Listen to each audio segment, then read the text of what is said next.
After a long passage to get round the Mull of Kintyre, we want to spend a few days making short journeys. We left the Ardmore Islands to make a short passage across the Sound of Jura to Gigha.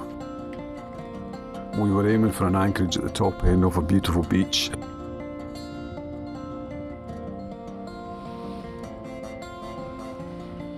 Once we got the boat anchored, I was keen to get in the water. The water was quite clear, it was quite shallow. I headed over towards the rocky shore. Shoals of sand eels swimming about and young pollock hiding under the seaweed.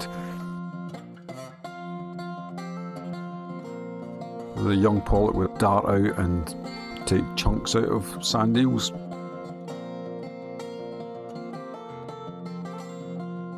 Lots of cork-wing wrasse swimming about, but keep their distance.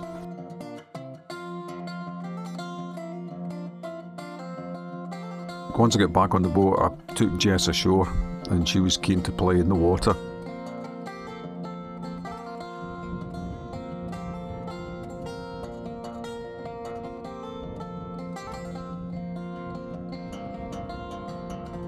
So I just let her do her own thing while I watched the sun go down.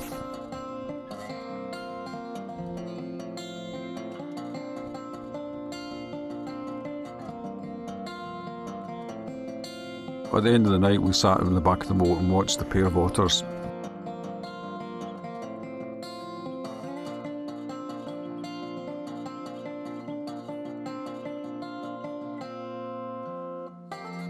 The next day we headed across to Jura to anchor in the bay called Drum and Dunan.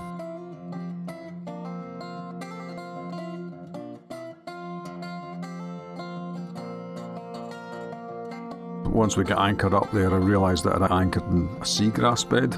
I got my kit on and went in and have a look. Must be just about ready again. Just shut my valve.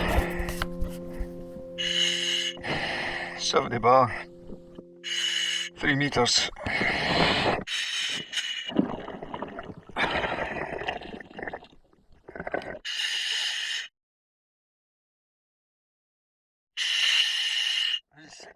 A nice seagrass bed here. It's a shame it's right in the middle of the anchorage.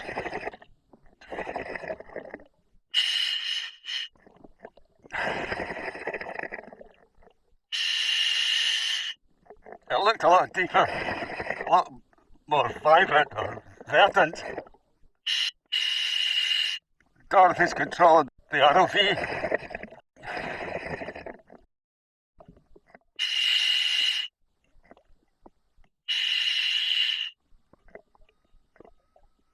And look at the anchor.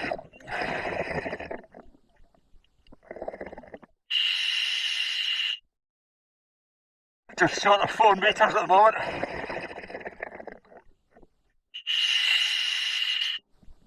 I'm surprised this seagrass has survived with the amount of chains that have been dragged over it.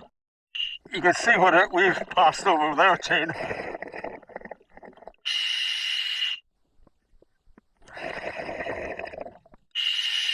Obviously a bit of damage when the anchor's gone in.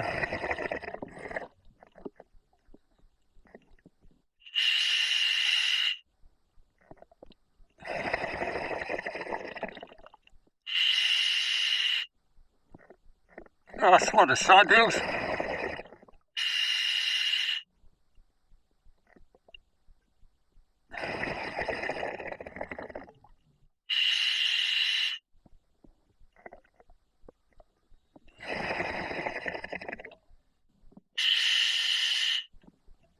See a lot of weed here. With the chains. And it seems to just brush over the seagrass.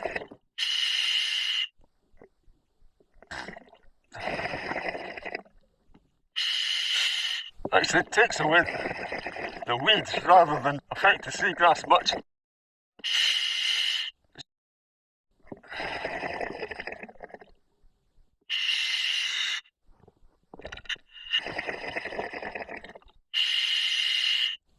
Juvenile fish here.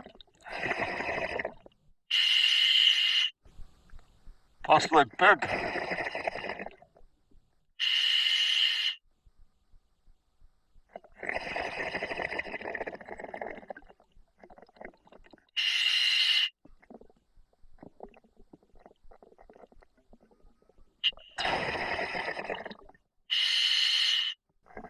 Interesting.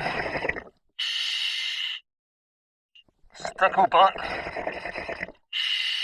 Hiding in the chain. 15 spide stickleback.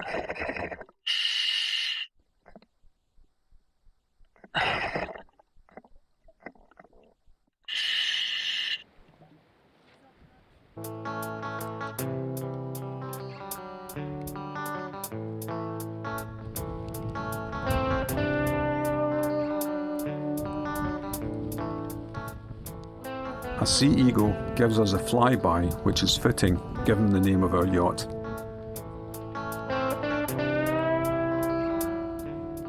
The weather is on the change again and we'll soon be forced to run for shelter.